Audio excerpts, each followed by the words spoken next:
change something about Jane Austen, people are going to have opinions about it.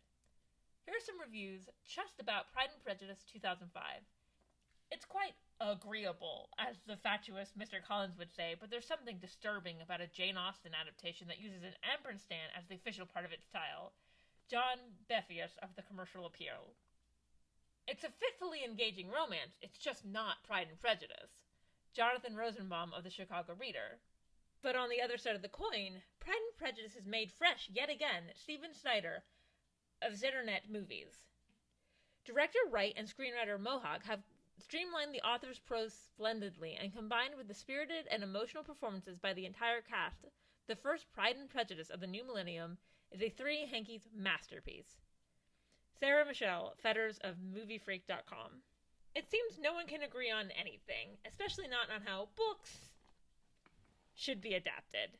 Now, I want to warn you, if you're looking for someone to rant about that the only way to make a good movie out of a book is to adapt every scene word for word, this is the wrong video for you. That is very much not my opinion. Changes are a necessary part of an adaptation. Movies are a different medium to books, and a different medium to miniseries. All of these different mediums have different needs in how they tell a story, and more often than not, changes are going to be made to tell that story, which is actually a good thing. I have seen many people who seem to think that changes in Austen adaptations are a new phenomenon, but that is just not true. Adaptations have been making changes since the very beginning. The 1940 Pride and Prejudice is the first theatrical version of any Austen novel, and is quite different from the book in many ways. Darcy and Elizabeth don't even dance together in this version. As far as I can find, it pretty much always has pretty positive reviews despite all the changes. In fact, in a New York Times review by Bosley Crowther from 1940, he says, "With no more of a plot than Miss Austen herself provided, they have told the simple but continuously captivating story. So much is added to this version. Here's just a nice little list of plot added to this version. A high-speed carriage chase between Lady Lucas and the Bennet woman. An archery lesson right before the Netherfield ball. Bingley accidentally messing up a pool table because he's so distressed about the Bennet scandal.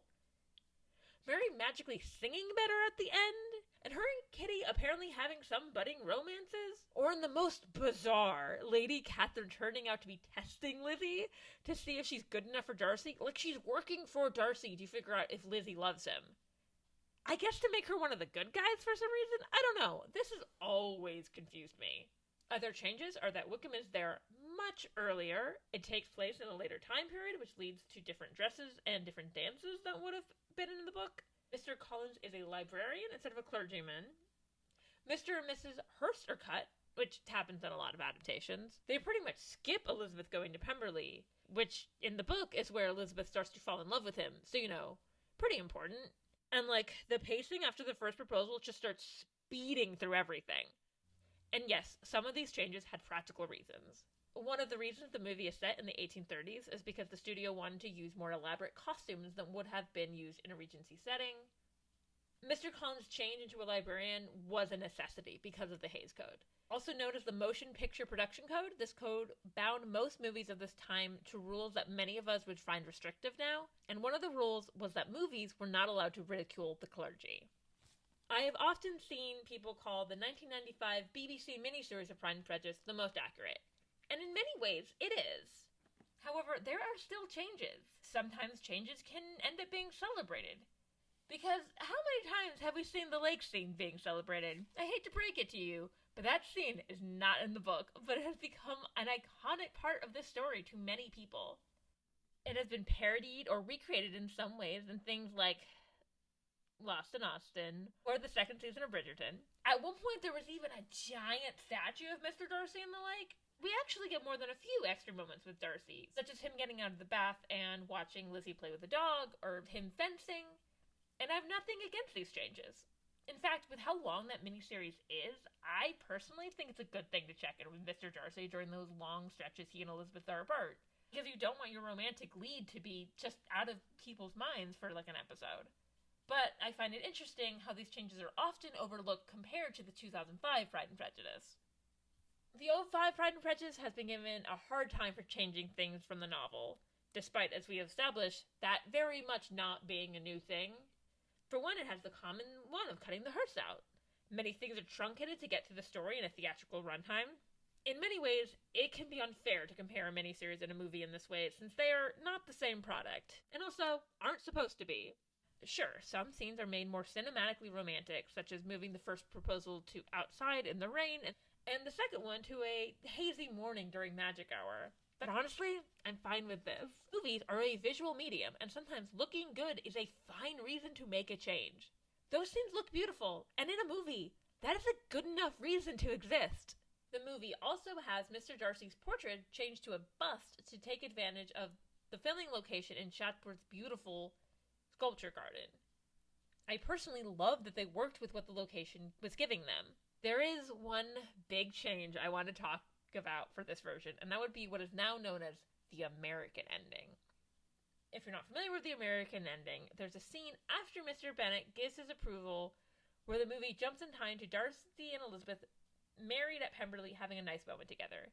They have a cute conversation about nicknames, and then they kiss. The ending was so poorly received in the UK that it was cut out of the version of the film that was shown there. Here's the thing.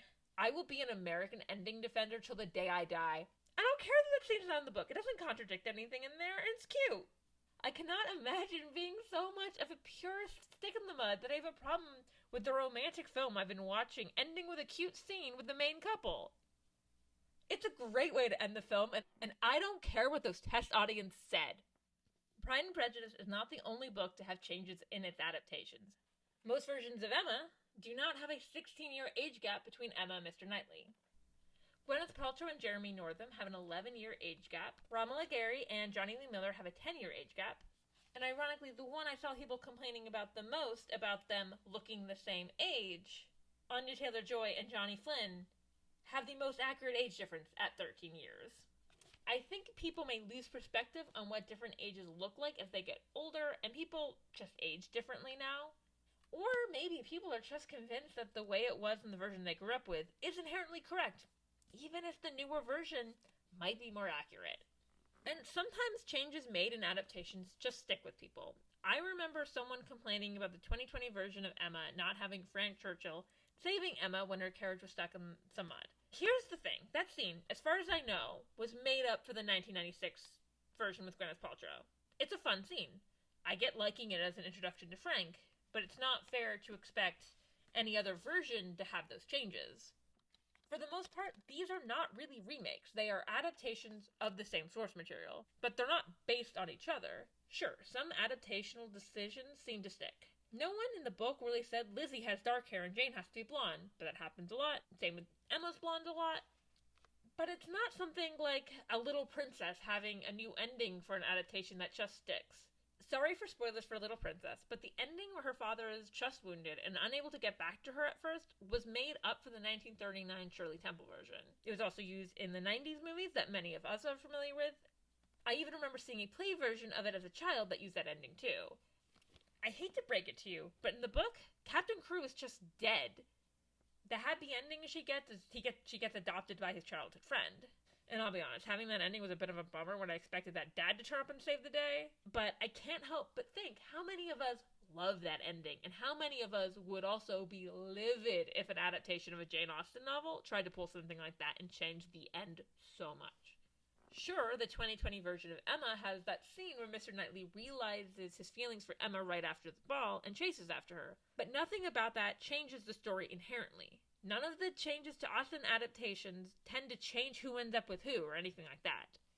And for the record, I don't think every change to an Austen novel in an adaptation works. I find myself about half and half on the 1999 version of Mansell Park. I admire the choice to not shy away from the fact the slave trade is how the Bertrams made their money, something only really hinted at in the novel, even if I feel that the redemption is found a little too easily for the characters involved in this.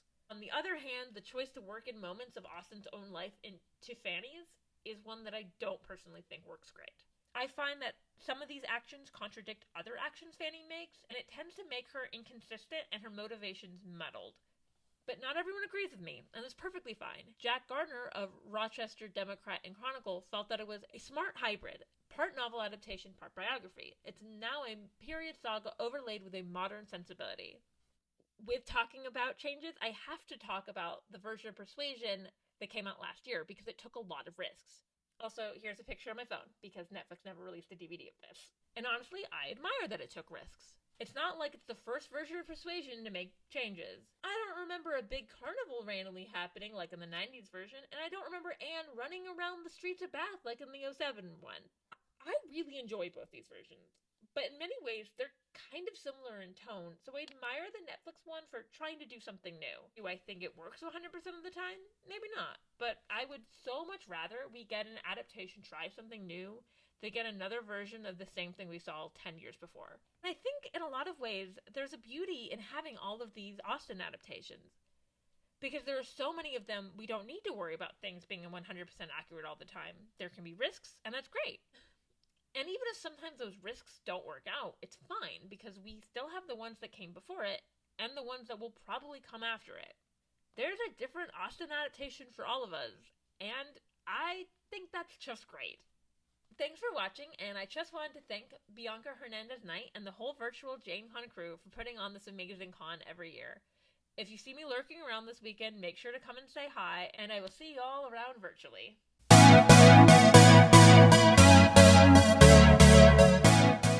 We also did this in the blooper reels. Years ago, my brother's dog was a puppy. He got this Blu-ray case, so it's really messed up, but the disc is fine. Why buy you? Why? Why? Don't get in my video. I don't want you. The 1940 Pride and... Yeah, that's what I'm holding. The 1940... Wait, don't bump the mic. In fact, in a New York Times review from the... In fact, in a New York Times review of the time... Jeez, how the f*** do I say that? Mr. and Mrs. Hunt are... And one of those rules was that movies were not allowed to ridicule the curtain. And the movie also has Mr. Darcy's portrait changed to a bust to his actions contradict Fanny's other actions, and they make her an